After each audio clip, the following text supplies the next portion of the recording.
नमस्कार दोस्तों, मैं हूं आपके साथ मुश्ताक अली शाह और आप देख रहे हैं वॉइस ऑफ एमपी। इस समय वॉइस ऑफ एमपी से खास चर्चा में हमारे साथ एक ऐसी शख्सियत मौजूद है जिनको पहचान की कोई ज़रूरत नहीं, क्योंकि नीमच में रघुराज सिंह का नाम जो है नीमच के 40 वार्डों में बच्चा बच्चा जानता है, क्योंकि 40 वार्ड का हमारी टीम ने भ्रमण किया है। 40 वार्ड की जन समस्याओं को हमने प्रमुखता से उठाया है। जब भी मैं किसी वार्ड में गया समस्याओं को लेकर, तो मैंने वहां पर देखा कि लोगों का साफ तौर पे कहना था कि अगर वार्ड में इतनी समस्या हो रही है, हम इस तरह परेशान हो रहे हैं, चारों तरफ गंदगी पसरी है, सफाई की कोई नहीं है, सड़कें नहीं हैं, गड्ढे हैं, मच्छरों की भरमार है, लोग पानी के लिए तरस रहे हैं, लोगों की हालत कूपन के लिए लोग परेशान हैं। जिस वार्ड में भी गया तो लोगों का एक ही कहना था कि वार्ड में अगर अध्यक्ष, नगर पालिका अध्यक्ष होना चाहिए तो रघुराज सिंह जैसा होना चाहिए, वरना होना ही नहीं चाहिए। क्योंकि आज भी 10 साल ये पूर्व नगर पालिका अध्यक्ष रहे हैं और इन्होंने जो काम किया है नगर पालिका में, वो इतना बेहतरीन काम किया था कि लोग आज भी इनको दिल से याद करते हैं। ऐसी शख्सियत आज हमारे साथ मौजूद है, रघुराज सिंह जी रिंगनौत। तो आज इनसे बात करते हैं कि इनका क्या कहना है। भाई साहब, नीमच की जन समस्या को लेकर काफ़ी टाइम से लोग परेशान हैं। आपको पहली बार बधाई कि आप पहली बार आए हैं। मैंने 10 साल हो गए थे, सिर्फ एक ही बार मैंने किसी मेडिकल वाले मुद्दे पे जो एयरपोर्ट था उस पर ज़रूर बोला था। बाकी 10 साल से मैंने कोई इंटरव्यू नहीं दिया, नहीं मैं देना चाहता हूँ। मैं राजनीति से एक तरीके से बाहर गया। अब आप अगर ये समस्याओं के बारे में मुझसे बात करेंगे तो मैं इसलिए नहीं कहूँगा कि मैं इस बारे में कुछ नहीं कर सकता। ये जनप्रतिनिधियों का, प्रशासक बैठे हैं, उन लोगों का मुद्दा है। आप मुझसे अगर इस बारे में बात करेंगे तो मैं सॉरी कहूँगा। और रही बात कि आप ये कहें कि साहब आपको याद करते हैं नहीं करते हैं, आपको मालूम होना चाहिए कि मेरे बुज़ुर्गों से लेके शहर मेरा, मेरे बच्चों और सबका है, आप और आपके बच्चों का है। मैंने उसी चीज़ को ध्यान में रख कर के अगर कोई काम किया, कोई तारीफ़ के लिए किया, लोग बोले, अगर आम आदमी से आप प्यार से बात करते हैं, प्यार से मिलते हैं तो बड़ा खुश होता है और आपको याद करता है। मेरे पास कोई जादू का डंडा नहीं था, मेरे पास कोई छड़ी नहीं थी। वही 40 वार्ड, वही अधिकारियों की टीम वही था।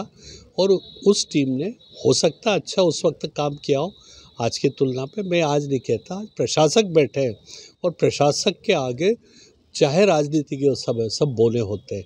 इसलिए मैं आपसे क्षमा चाहते हुए निवेदन करता हूँ कि अगर आप कोई और मुद्दे पे बात हो तो ज़रूर करें। मैं नगर पालिका संबंधित आपसे कोई बात इसलिए नहीं करना चाहता। बहुत बहुत शुक्रिया, आपको धन्यवाद कि आप मेरा इंटरव्यू लेने आए। और आप वॉइस ऑफ एमपी, मैंने वॉइस ऑफ एमपी के बहुत एपिसोड्स देखे हैं और आपका जो स्टार है, हीरो वॉइस ऑफ एमपी का, मुस्तफ़ा हुसैन, ग्रेट आदमी है, उसकी पर्सनालिटी ग्रेट है। जब भी वो दिखता है शाइनिंग करता है और चेहरा ही नहीं, उसमें जो फिसलती आंखें तक है उनके ऊपर से जाता है। तो मैं उसे भी सलाम करता हूँ। और मुश्ताक, आप बहुत बढ़िया है ये है रिपोर्टर। इसलिए मैं आपको और कुछ ना कहते हुए क्षमा चाहूँगा कि नगर पालिका के मुद्दों पे अगर प्रशासक और जनप्रतिनिधि वार्डों में रहे, क्योंकि 10 साल पहले की बहुत सारी चीज़ें मुझे याद नहीं रहता, कोई और मुद्दा होता आप बात कर लें। भाई साहब, ऐसे तो नीमच के कई मुद्दे हैं, कई ऐसे मामले हैं जो बहुत ज़्यादा लोगों के लिए नासूर बन सके हैं। अगर हम बात करें बंगला बगीचा की, या अगर हम बात करें कृषि मंडी की, या बात करें किसानों की परेशानी की, लेकिन इनको बात ना करते हुए अभी जो नीमच का बहुत चर्चित मुद्दा है मेडिकल कॉलेज, उसको लेकर मैं आपसे बात करना चाहूँगा। भाई साहब, जिस तरह से कांग्रेस की सरकार थी, कमलनाथ जी ने पिछले 12 दिनों के अंदर अंदर मेडिकल कॉलेज स्वीकृत किया था नीमच के अंदर, लेकिन वही आज तक उसके 30 करोड़ भी आ चुके हैं। 30 करोड़ आने के बाद भी मेडिकल कॉलेज का शिलान्यास नहीं हो रहा है, जगह का पूरा तरह से पता नहीं चल पा रही है। ऐसे में नीमच वासियों में भारी आक्रोश है। मेडिकल कॉलेज को लेकर क्या कहेंगे भाई साहब आप? हाँ, आपने ये बात ज़रूर कही कि सारे मुद्दे आप एक साथ ना लें, क्योंकि सारे मुद्दे लेने पर मेन मुद्दा गौण हो जाता है। अभी आपने बताया कि चीफ मिनिस्टर ने उस चीज़ को कहा, तो मैं आपसे एक चीज़ कहता हूँ कि एक गाड़ी के 2 बराबर पहिए होते हैं। इलेक्ट होने के बाद जो चीफ मिनिस्टर है उसके इक्विवेलेंट होता है चीफ सेक्रेटरी।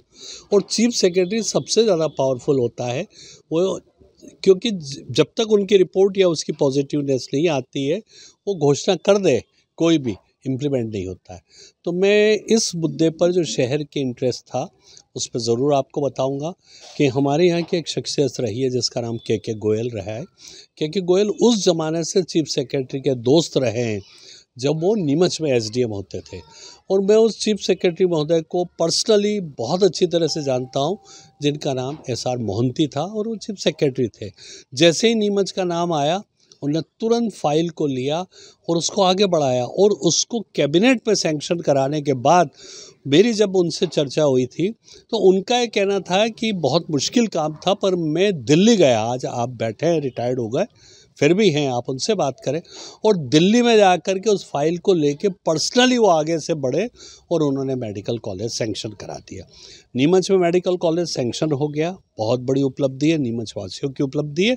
अब ये रहा है कि उसको इम्प्लीमेंटेशन कैसे करना, उसके ऊपर ज़रूर जो छोटा बड़ा देखने में आ रहा है, क्या चीज़ है, क्या प्रॉब्लम है, आप बताएं उस पर, ताकि उस पर मैं बात करूँ। वैसे एक तो जगह को लेकर अभी तक संशय बना हुआ है कि मेडिकल कॉलेज की जगह है अभी तक कहाँ सिक्योर है, उसका अभी तक कोई नामो निशान नहीं है। अगर हम जगह की बात करें नीमच में, तो भाई साहब नीमच में ऐसी कितनी जगह है जहाँ मेडिकल कॉलेज खुल सकता है? अरे नीमच के अंदर अगर हमारा विज़न हो और जो हमारे पॉलिटिशियन हैं जो जीते हुए हैं अभी, तीनों एमएलए, सांसद, माननीय मंत्री हैं, ये चाहें तो 5 मिनट से 6 मिनट का काम नहीं है। 5 मिनट में सिलेक्शन होता है, 6 मिनट में कहीं। और केंद्र ने जब आपको पैसा दिया है, केंद्र के यकीन मानिए अगर आपके पास 30 करोड़ रुपया आ गया है तो लैप्स नहीं होगा। लेट हो रहे हैं वो ज़रूर है, क्योंकि अगर स्थान के चयन को लेके हम लेट हो रहे हैं तो ये हमारे लिए बड़े विचित्र बात है और हमारे नेताओं के लिए। मेरा यही मानना है कि सांसद महोदय और तीनों नेता अगर एक जगह बैठ के डिसाइड कर ले, क्योंकि हर आदमी चाहता है कि मैं बताऊं वहाँ पे आए और मैं बताऊं वहाँ पे आए, और मैं को हटा दे और हम मिल के करें, तो 5 मिनट से ज़्यादा का मुद्दा नहीं है। मैं आपको बताता हूं कि अगर ओम प्रकाश सकलेचा आज हमारे कैबिनेट मंत्री हैं, बहुत पावरफुल मंत्री है, अगर उन्होंने इस मेडिकल कॉलेज की जगह को लेकर के कुछ सोचा है तो उनका सोचना भी वाजिब है कि अगर यहाँ कोई महामारी या मेडिकल कॉलेज में है तो शहर के हार्ट में अगर रहता है तो वो चीज़ फैलती है, तो उनका ये मानना रहता है। रहा दिलीप सिंह परिहार जी का, तो वो बहुत ही नेहक और सज्जन एमएलएज हैं, किसी को परेशान नहीं करते, सीधे होने की वजह से वो अपनी बात को इतना प्रस्तुत नहीं कर पा रहे। पर मैं एक चीज़ ये चाहता हूँ कि मिस्टर मारू विधायक साहब, दिलीप सिंह जी और ओम सकलेचा जी, आप एक ही पार्टी के हैं, प्रदेश में भी आपके, और सांसद जी भी, सांसद का अपना विज़न है, बहुत अच्छा है, पर लोगों ने ब्लेम लगा दिया कि नहीं साहब मंसूर कर रहे हैं। तो मैं उन सब ब्लेम लगाने वाले राजनीतिज्ञों, पत्रकारों और सबसे निवेदन करना चाहता हूं कि आप ब्लेम उस लोगों को लगाएं जिसके बारे में अगर आप जानते हो, और आप जानते हो तो आप सजेशन दीजिए, क्योंकि राजनीति हम 50, 60, 70, 80 सालों से आ रहे हैं कि आप ये दे दीजिए, मैं आपको वोट दे दूंगा। अब जनता कब तक जाएगी? दुनिया चांद से भी ऊपर निकल गई है, अंतरिक्ष में जा रही है, और हम यहीं पर लड़ रहे हैं। तो मैं तीनों से और चारों से निवेदन करता हूं कि जिस पार्टी के आप लोग बैठे हुए हैं, अगर आप डिसाइड नहीं कर पा रहे हैं, आप एक दूसरे की टांग खींचने पे लगे हुए हैं, तो पूरी पार्टी डैमेज हो रही है। आप अकेले नहीं हो रहे हैं, और पार्टी डैमेज होती है तो आपके मुख्यमंत्री शिवराज सिंह जी डैमेज होते हैं, आपके देश के प्रधानमंत्री डैमेज होते हैं, क्योंकि आदमी सोचते हैं अरे ये कैसे। आपको 5 मिनट का मामला है, आप ये 10 जगह हैं, अधिकारियों को कहिए, पीडब्ल्यूडी डिपार्टमेंट आपका है, आप मानिए कलेक्टर महोदय से कहिए कि हमें करिए, और उसके बाद भी कोई चीज़ विवाद होता है तो आप अपने आप को ऊपर उठाइए, और मिस्टर सुलेमान है मध्य प्रदेश के अंदर, आप उनसे बात करिए कि आप कमेटी बना दीजिए जो उपयुक्त जगह होगी सब चीज़ों का। हमारी यस से 5 मिनट से ज़्यादा आपका टाइम नहीं लगेगा और आपका मेडिकल कॉलेज आ जाएगा। भाई साहब अभी हाल ही में प्रदेश के मुख्यमंत्री शिवराज सिंह जी चौहान अभी जावद आए थे, काफ़ी औद्योगिक विभाग का उन्होंने शिलान्यास भी किया। नीमच जागरण मंच द्वारा उनका विरोध भी किया गया शिलान्यास को लेकर, जिस तरह से आक्रोश दिखाया, नीमच बंद का ऐलान किया। उसके बावजूद शिवराज सिंह चौहान जो एक 2 टुकसा लॉलीपॉप नीमच जिले वासियों को दे गए कि मैं जब भी नीमच आऊँगा तो मैं उसका मेडिकल कॉलेज का शिलान्यास करूँगा, ऐसा एक लॉलीपॉप दे गए, जिसके कारण अभी भी नीमच जिले वासियों में भारी आक्रोश है। नहीं, आपको एक बात बताता हूँ कि देश में प्रधानमंत्री माननीय मोदी जी बैठे हैं और मध्य प्रदेश के अंदर शिवराज सिंह जी बैठे हैं। हमारी हड़ताल करने से कोई सॉल्यूशन नहीं निकलता है। हम जितने लोग हैं, और ख़ासकर जागरूक रिपोर्टर्स लोग भी हैं, आप भी हैं, मिस्टर मुस्तफ़ा भी हैं, आप लोगों में इतना पावर चाहिए कि आप संबंधित अधिकारी, संबंधित एमएलए, संबंधित मिनिस्टर को ये कह के आप कह सकते हैं कि आप यहाँ पर ये स्थान उपयुक्त है, इसमें बताइए कि क्या कमी है, और नहीं तो आप यहाँ पे शिलान्यास करिए। इंतज़ार करेंगे, क्योंकि देश के प्रधानमंत्री एक साथ 4, 5, 6 जितने मेडिकल अगर मध्य प्रदेश में घोषित हैं उनका शिलान्यास एक ही दिन में करेंगे। देश का प्रधानमंत्री को समय नहीं मिलता, इसलिए ये 101% है कि शिवराज सिंह जी ने आपको कोई लॉलीपॉप नहीं दिया। शिवराज सिंह जी ने यस किया है, आपका मेडिकल होगा। जिस दिन प्रधानमंत्री के वहाँ से डेट आएगी कि हाँ मुझे करना है, उस दिन सारे काम छोड़ के प्रायोरिटी के ऊपर हो जाएगा ये। और मैं इस बारे में एक बात बताता हूँ कि मैं ये ज़िला जो है खाली ये चारों एमएलएज और सांसद और इनका नहीं है, ये ज़िला सिंधिया परिवार का ज़िला है। सिंधिया परिवार ने, मुझे आज भी याद है कि स्वर्गीय माधवराव जी सिंधिया के राष्ट्रवासी जो मेरे भी बहुत ही क्लोज रहे हैं, और मैं उन्हीं की छत्रछाया में राजनीति के अंदर आया हूँ। माननीय महेंद्र सिंह जी और माधवराव जी सिंधिया, उनके एक ही शब्द रहे हमेशा कि मैं आपकी मुसीबत में ना आऊँ पर हमेशा अच्छे कामों के, आपके अच्छे कामों में ना आऊँ पर आपके मुसीबत में आऊँगा। और हमेशा चाहे ओला गिरा पाला गिरा या, और मुझे आज भी याद है कि अगर हम में दम है पॉलिटिशियनों में काम कराया, मुझे वो दिन भी याद है। और शहर के लोगों को भी याद होगा कि जब हमने मंच के ऊपर से रेल मांगी थी कि आप हमें ट्रेन दीजिए, कनेक्टेड ट्रेन, तो उनने मंच के ऊपर ये घोषणा की कि मैं रेलवे विभाग का मंत्री होने के नाते मेरे विभाग को आदेशित करता हूँ फला डेट को यहाँ ट्रेन चलना चाहिए, और वो डेट को रेल चली है, शहर नहीं बोला। हमने उनसे निवेदन किया कि हमारा शहर बहुत जागरूक है, आप हमारे शहर के अंदर ये दीजिए, टीवी सेंटर दीजिए, दूरदर्शन केंद्र दीजिए। तो उनका ये जवाब था कि पूरा नेशनल लेवल के ऊपर जो दूरदर्शन है वो हर ज़िले में एक दिया है, और आपका अविभाजित मंदसौर ज़िला इसमें। हमने कहा नहीं सर, आप पे वो ताकत है कि आप दे सकते हैं, और आप देखिए कि पूरे देश के अंदर कम ज़िला ऐसे होंगे जिसमें 2 होंगे। हमारा मंदसौर मिला, नीमच मिला, जिसका उद्घाटन उन्होंने किया, और आज हमें एक स्टार मिला हुआ है जो दुनिया जिसको जानती है, जिसका नाम ज्योतिराज सिंधिया है। आज ज्योतिराज सिंधिया कैबिनेट मंत्री है, और इतने कम समय में जितने दिन उनको चेयर पे बैठे हुए नहीं हुए, उससे ज़्यादा उन्होंने एयरपोर्ट और एयर रोड लाइनों चला दी। और अब भी उनने कितनी बड़ी बात कही कि भाई टूरिस्ट प्लेसों के ऊपर 3rd AC से कम किराए में, तो ये विज़न है उनके पास। तो हम क्यों नहीं उनसे बात करते हैं, हम क्यों नहीं उनसे बात करते हैं, उनसे अलग क्यों कहते हैं? क्योंकि सिंधिया घराने का सेवा करने का जज्बा है, और सिंधिया घराने का ये पूरा मंदसौर ज़िला है। तो इसलिए मेरा निवेदन है कि राजनीति से थोड़ा ऊपर उठे, और ये मुद्दा है आपका। इस मुद्दे पे कोई बहुत बड़ी बात नहीं है। जब हम उनसे काम करवा सकते हैं तो हम सिंधिया जी से भी काम करा सकते हैं, हम सांसद जी से करा सकते हैं, हम माननीय मंत्री जी से करा सकते हैं। आपकी जो समस्या है कि काम क्यों डिले हो रहा, आप बताएं, उस पर हम बात करते हैं। भाई साहब, वही तो मैं कहना चाह रहा हूँ कि मेडिकल कॉलेज के लेके पहले जगह की बात सामने आ रही है। जगह के लिए लड़ाई चल रही थी। ओम प्रकाश सकलेचा चाहते थे कि जावा क्षेत्र में मेडिकल कॉलेज खुले, दिलीप सिंह जी चाहते हैं कि नीमच में खुले, माधव सिंह चाहते हैं कि मनासा रोड पे खुले। तो ऐसे में नीमच में ऐसी कौन सी व्यवस्थित जगह है जब भाई साहब तीनों एरिया मिलके मेडिकल कॉलेज खुल जाए और वहाँ पे तीनों का आसपास का एरिया होना चाहिए? बहुत अच्छी बात आपने बताई है। मैं आपको स्पॉट पे ही ले जाके बता देता हूँ, क्योंकि अगर आप इंटरव्यू ले रहे हैं तो खाली लेने के बाद ये नेता और हवाई वाली बात होगी। आप मेरे साथ चलिए, मैं आपको वो जगहें बताता हूँ कि कहाँ उपयुक्त होगा ये स्थान। और रही बात तीनों की, तो आपको एक बात बता दूँ कि ज़िले का मुख्यालय पे मेडिकल कॉलेज यहाँ आ रहा है।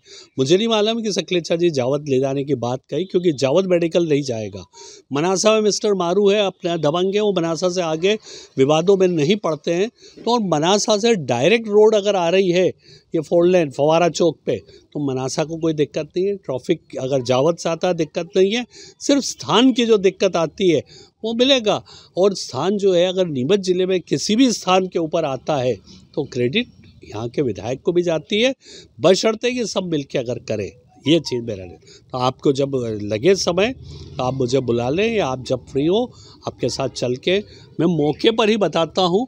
और उस जगहों के चयन के बारे में आम पब्लिक या आपकी जो कमेटी है जिसने बहुत प्रयास किए, समय समय पे आंदोलन किए, सब चीज़ किए, उनको भी ये है कि आपकी मेहनत रंग लाए, ऐसी चीज़ को आप करें। मैं कोई क्रेडिट श्रेय या वो चीज़ नहीं लेना चाहता। आप आए हैं तो मैं आपके सम्मान में चल सकता हूँ और जगह बता सकता हूँ, जो उपयुक्त लगे आपकी कमेटी और इनको वो कर। मैं आपको जगह की बात है, सबसे पहले अपन मेडिकल जहां आज का आपका अस्पताल है वहीं चलते हैं, उससे आसपास या जो भी चीज़ें वहां बात करके फिर उपयुक्त स्थानों का चयन करते हैं और जनता पे और इन पे छोड़ दीजिए कि कौन सी जगह अच्छी है। दिक्कत आएगी तो आप मेडिकल बोर्ड पे छोड़ दीजिए। अस्पताल का हम पूरा घूम लिए, जहाँ आपने बताया कि जिला अस्पताल को भी मेडिकल कॉलेज के लिए काम में लाया जाता है। इसके अलावा ऐसी कौन सी चिन्हित जगह भाई साहब जो नीमच शहर के अंदर मेडिकल कॉलेज के लिए बढ़िया जगह हो सकती है, जहाँ तीनों तहसील के लोग बड़े आसानी से मेडिकल कॉलेज पहुँच सकते हैं? ठीक है, देखिए विजयराजे सिंधिया जी के को हमने विज़िट कर लिया हॉस्पिटल को। पहला काम वहाँ है कि आपको बना बनाया अस्पताल मिल रहा है, खाली रिन्यूएशन करना है उसके अंदर, और जो नई मशीनें वगैरह है तो बहुत जगह पड़ी है जिस पे आप बना भी सकते हैं एक ही जगह। नंबर 2, ट्रॉमा सेंटर आपके पास यह बना हुआ है, तो ट्रॉमा सेंटर भी आपको बनाने की ज़रूरत नहीं पड़ेगी, यही ट्रॉमा सेंटर उपयोग में ले लेंगे। इसके साथ ही आप जाएंगे तो ये जो जगह है आपकी हाई सेकेंडरी स्कूल की, हाई सेकेंडरी स्कूल जो है जो इससे चिपका हुआ है वो आपको मैं बता दूंगा वहाँ पे चलते हुए कि कौन सी जगह क्या हो सकता है। उसमें सिर्फ लेफ़्ट साइड की पूरी पट्टी का आप इस्तेमाल करेंगे। लेफ़्ट साइड की पट्टी का इसलिए इस्तेमाल करेंगे कि नीचे पार्किंग करके ऊपर 3 मंजिला 4 मंजिला आप भवन बना सकते हैं उसके ऊपर, ताकि आपका जो मेल और फीमेल जो नर्सेज है प्लस जो स्टूडेंट्स है उनका लिए ये सबसे उपयुक्त जगह रहेगी। यहाँ के बाद आप जीवाजीराव छात्रावास में चले जाएंगे।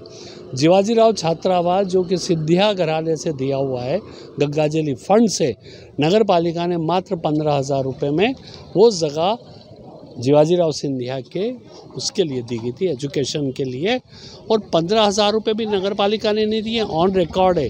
वो 15,000 रुपये उनने उस इंस्टीट्यूशन के लिए, मानिए उस वक्त के जो चेयरमैन थे रघु प्रसाद वर्मा और उनके इंटरव्यू है, वो जगह इतनी बड़ी है कि शायद मध्य प्रदेश में टॉप के मेडिकल कॉलेजों में वो जगह नहीं, और वो एजुकेशन पॉइंट ऑफ व्यू से उसका कोई रजिस्ट्रेशन नहीं है, कोई लीज डेट नहीं लिखी हुई है।